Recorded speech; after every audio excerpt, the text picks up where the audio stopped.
Everyone told me how lucky I was. Your mother-in-law treats you like her own daughter, they said at my wedding. And she did.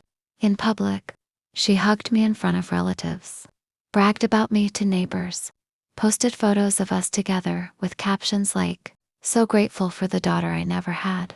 People would say, "Mother-in-law drama is normal, but yours is an angel." I believed them. I truly did, because I had no idea that behind closed doors, behind that warm smile, behind that soft, sweet voice, she was slowly pulling my marriage apart. And by the time I understood what she was doing, I had already lost more than I ever thought I could. I was 26 years old when I married Arjun. He was 29, quiet, steady, the kind of man who listened more than he spoke. We met at work and became friends first. Nothing dramatic, nothing rushed. He felt safe, solid, like someone I could build a life with. I grew up in a small family, just me and my mom. My dad passed away when I was young, so when I met Arjun's big, close-knit family, it felt like stepping into something I'd secretly always wanted. Big dinners, loud conversations, weekend visits, shared holidays, and right at the center of it all was his mom, Mira. She had this calm, elegant presence, always dressed nicely, always composed, the kind of woman people respected instantly. The first time I met her, she held my hands and said, "I always wanted a daughter." I almost cried right there. After the wedding, Arjun and I moved into the upstairs portion of his parents' house. The plan was to stay just a couple of years to save money. Everyone said it was practical, temporary. "It'll be good," Arjun told me. "Mom will help you adjust." I felt lucky. The first few weeks were honestly wonderful. She showed me where everything was in the kitchen, taught me family recipes, introduced me proudly to relatives as her new daughter. When guests came over, she made sure I sat beside her. But there were small moments, tiny ones, that I brushed off. She'd redo the way I folded laundry, smiling while doing it. She'd gently correct how I chopped vegetables. She'd laugh and say, "Arjun likes his tea stronger. You'll learn." I told myself this was normal. Adjustment. Learning a new household. What I didn't realize was this. She wasn't helping me fit into the family. She was quietly reminding me I didn't belong there yet. The first crack. About 2 months after the wedding, Arjun came home from work, quieter than usual. "What's wrong?" I asked. He hesitated. "Mom said you seemed upset today." I frowned. "Upset about what?" "She said you felt overwhelmed with housework but didn't want to tell me." My stomach dropped. "I never said that." He looked confused. "She wouldn't just make that up." I forced a small laugh. Maybe she misunderstood. But later that night, I went downstairs to get some water and heard her talking on the phone. "I worry about Arjun," she sighed dramatically. "These modern girls weren't raised like we were. She tries, but, you know." I stood there in the dark hallway, my chest tight. That was the first time I felt it. Not anger, not hatred, something colder. Like I had just realized I was being talked about, not welcomed in. Arjun didn't see it. Whenever something small happened, Arjun always had a reason. "She didn't mean it like that. That's just how Mom talks. She's old-fashioned, not manipulative." And the hard part? In front of him, she was perfect. If I looked tired, she'd rush over. "Are you okay, sweetheart? You do too much." If I cooked dinner, she'd praise me loudly. "See, I told you, she's just like my own daughter." But when we were alone, her tone shifted just a little. Not enough to complain about, not enough to prove, just enough to make me feel small. "You should wake up earlier." A daughter-in-law sets the tone of the home. Arjun never liked spicy food. Funny you didn't know. A wife should notice these things without being told. Always smiling, always gentle, always cutting. The control I didn't notice. Slowly, she became the bridge between me and my husband. If Arjun was running late, she knew why before I did. If we argued, she somehow knew details I never shared. If I told Arjun something important, he'd later repeat her opinion back to me like it was his own idea. One evening, I told him I was thinking about applying for a better job in another city. He went quiet. Later that night he said, "Mom thinks it's not the right time for us to move. We should stay close to family." I stared at him. "I told you that, not her." He looked uncomfortable. "I just talked it over with her."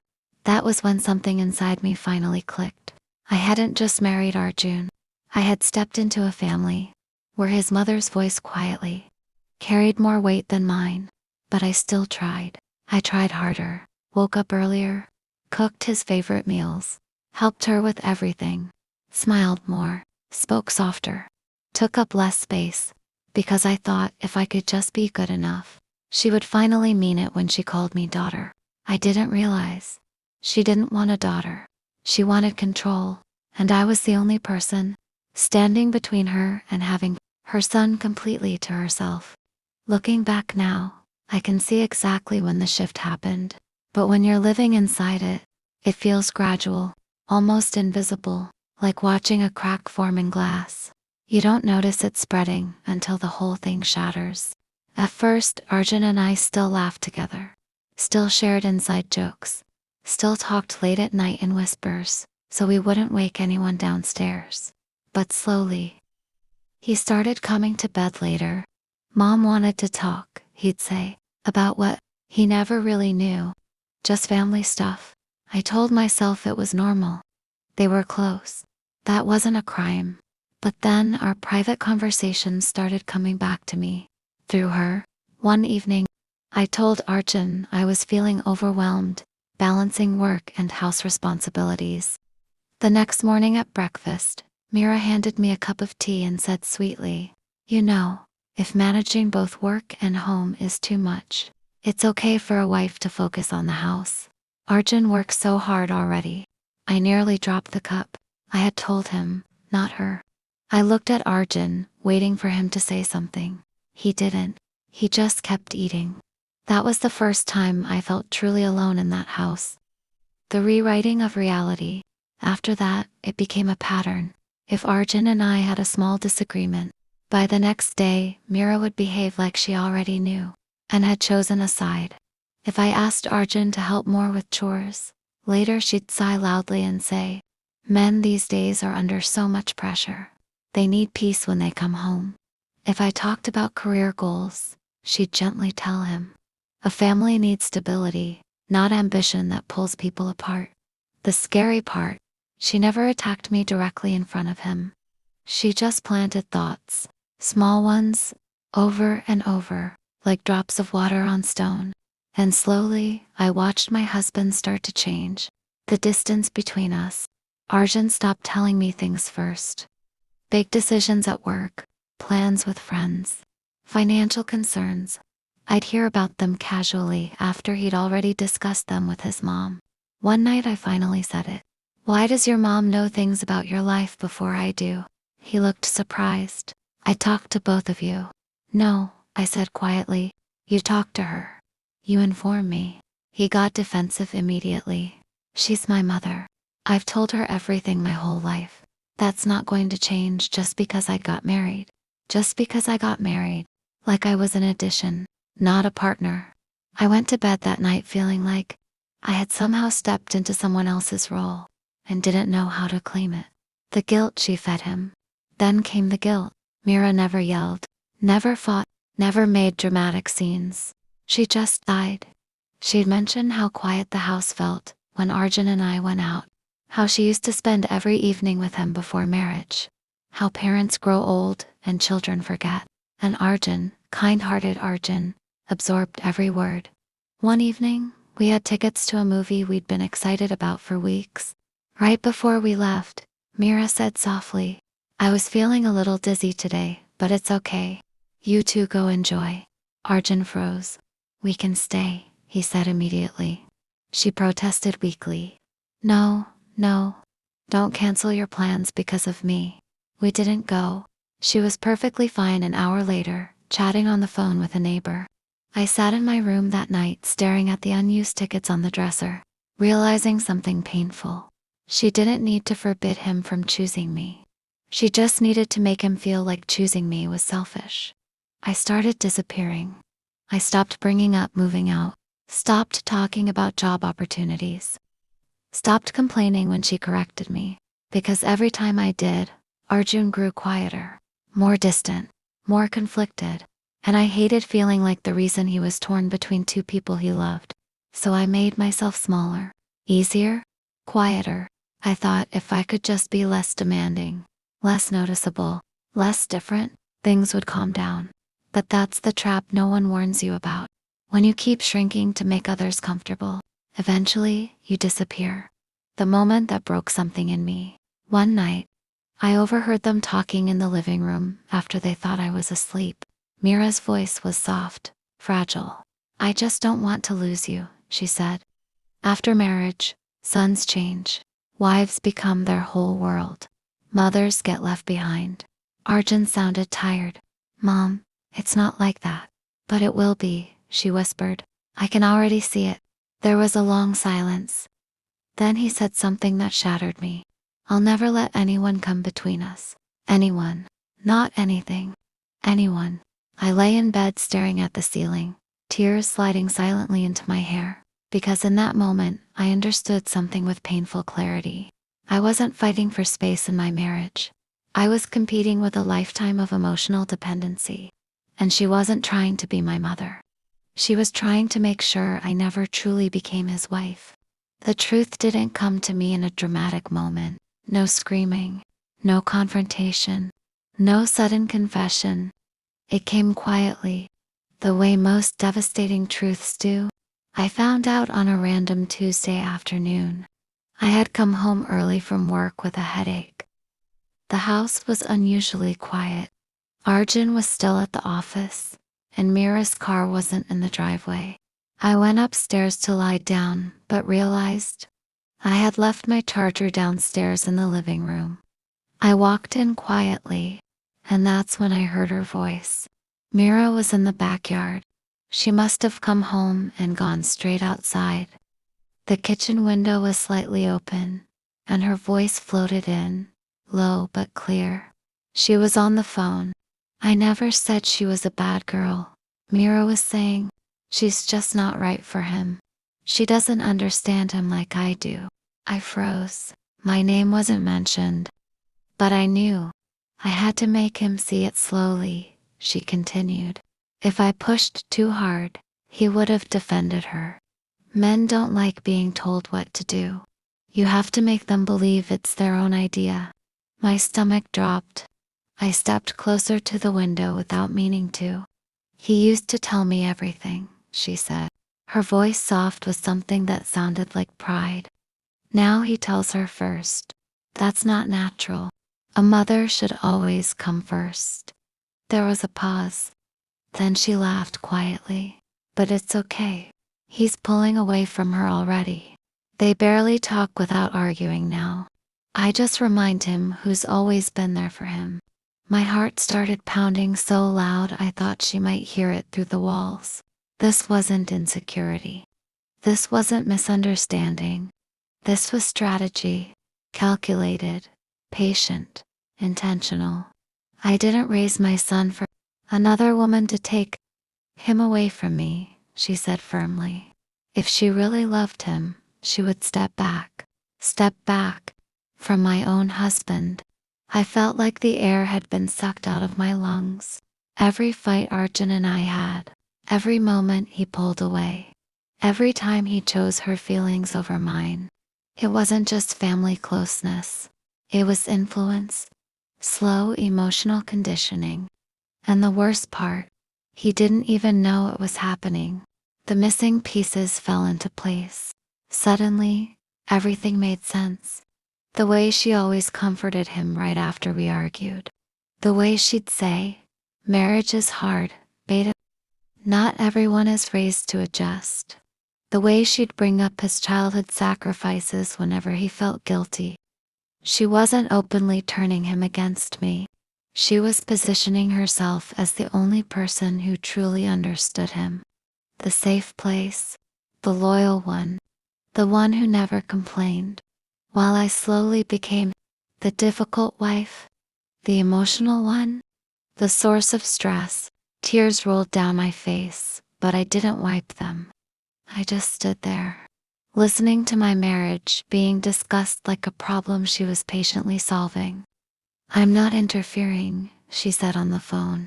"I just guide him. A mother knows what's best." Guide. That word echoed in my head. She had been guiding him right out of our marriage. I didn't confront her. I should have stormed outside. I should have demanded answers. I should have screamed. But I didn't, because in that moment, something inside me broke quietly, not loudly, not dramatically, just gave way. I went upstairs, lay down on the bed, and stared at the ceiling for hours. Not crying, not angry, just empty, because the truth was heavier than any fight. This wasn't a misunderstanding I could fix. This wasn't a bad mood or a rough phase. This was a woman who believed her son belonged to her and saw me as a temporary interruption, and she was willing to slowly erode my marriage to get him back. The most painful realization. That night, Arjun came home tired. He sat beside me and scrolled on his phone. "Mom said you seemed distant lately," he said gently. "You should try to be more open with her. She worries." I turned and looked at him. Really looked at him. At the man I loved. The man who had no idea he was standing in the middle of something he couldn't even see. I wanted to tell him everything I heard, but one thought stopped me. If I told him, he would feel forced to choose. And I already knew who guilt would push him toward. So I just nodded. "I'm just tired," I said. And in that moment, I realized something heartbreaking. I wasn't losing my husband in a big, dramatic way. I was losing him slowly, one conversation at a time, one suggestion at a time, one emotional hook at a time. And the woman doing it still called me daughter in front of everyone. It's been a year since that night. A year since the truth finally came out into the open. A year since I stopped seeing my mother-in-law as a villain and started seeing her as a wounded human being. Things didn't change overnight. There were still awkward dinners, still quiet car rides, still moments where old habits tried to come back. But something was different. The silence was no longer full of secrets. It was full of effort. Mira started therapy a few months later. She never said it was because of us. But I knew, sometimes healing begins with admitting you can't carry the past alone anymore. Arjun and I started counseling too. For the first time, he learned how to love me without feeling like he was betraying his mother. And I learned that sometimes people don't hurt you because they hate you. They hurt you because they are afraid. Afraid of being replaced.